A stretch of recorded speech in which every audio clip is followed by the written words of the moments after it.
সবাই কেমন আছেন? আশা করি সবাই ভালো আছেন। আমি আজকে একটা রেসিপি শেয়ার করব। দেখেন রেসিপিটা কি। প্রথমে 5 ফোড়ন দিয়ে দিলাম, একটা পেঁয়াজ দিয়ে দিলাম, হাফ চামচ আদা, 1 চামচ লঙ্কা পাতা, 1 চামচ রসুন। এবার আমি এটাকে ভালোভাবে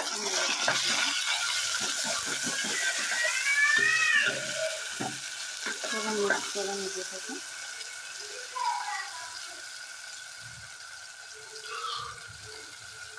আর একটু মরিচ দিয়ে দেবো, ঠান্ডা আছে। এখানে 1 টমেটো দিয়ে দিলাম, একটু পানি দেবো। এবার আমি এখানে একটু করে মশলাগুলি অ্যাড করে দিব। সামান্য পরিমাণে কালো সর্ষে, জিরে, ধনিয়া, হলুদ। এখানে আমি লঙ্কা পাউডার দিব না, 1 চামচ লবণ। এবার একটু ঢেকে রাখবো। এবার আমি এগুলো একটু ঢেকে দেবো। এখন তো রমজান চলছে, এই যে বাচ্চাদের জন্য হালকা একটু সিদ্ধ চালের বিরিয়ানি করে নিলাম। এখন আমি এগুলোকে একটু নেড়ে ছেড়ে দেবো। দেওয়ার পর এখানে আমি 1 মুঠ ডাল ভিজিয়ে রেখেছিলাম, এই ডালটা এখানে দিয়ে দেবো।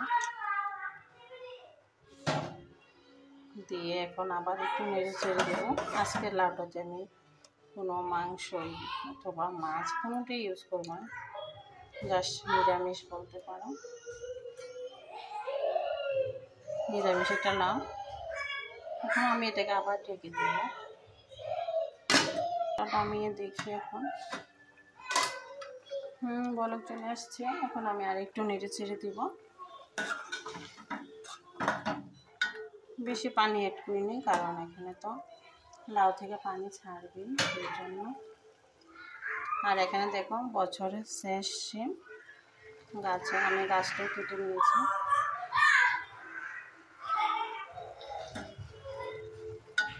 ডাল আর সিমটা সেদ্ধ হোক, এইবার আমি বিরিয়ানিটা একটু দেখে নেব। এখন চুলাটা কমিয়ে নেব।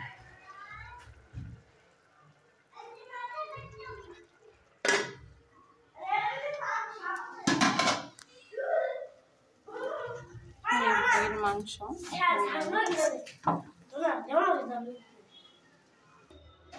আমি আর একটু নেড়ে ছেড়ে দেবো। এখানে একটা ডিম দিলাম, সেদ্ধ হবে। এখন আমি ঢাকনাটা উঠে নিয়েছি। এবার সিমগুলি একটু নেড়ে ছেড়ে দেব, যাতে ভালোভাবে সিদ্ধ হয়। আবার একটু ঢেকে দেব। আলু, সিম, ডালটা মোটামুটি সেদ্ধ হয়ে গেছে। আমি আর একটু সেদ্ধ করে নেব।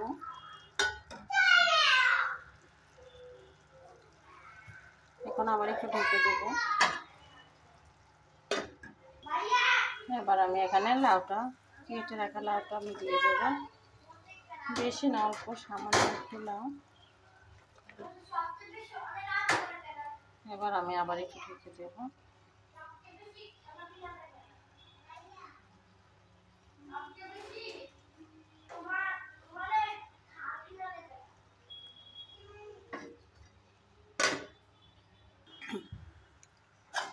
এবার সিম আলুগুলি একটু নেড়ে চেড়ে দিব। এখন আমি চুলার আঁচটা একটু বাড়িয়ে নিব, তাহলে তাড়াতাড়ি হয়ে যাবে। দেখো লাউটা কি পরিমাণে পানি ছাড়ছে।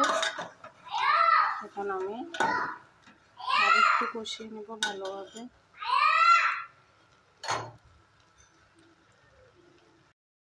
আসসালামু আলাইকুম। আমি আজকে মাংস রান্না করব, তার জন্য এখানে পেঁয়াজ, রসুন, আদা, টমেটো সব কিছু ভেজে নিচ্ছি।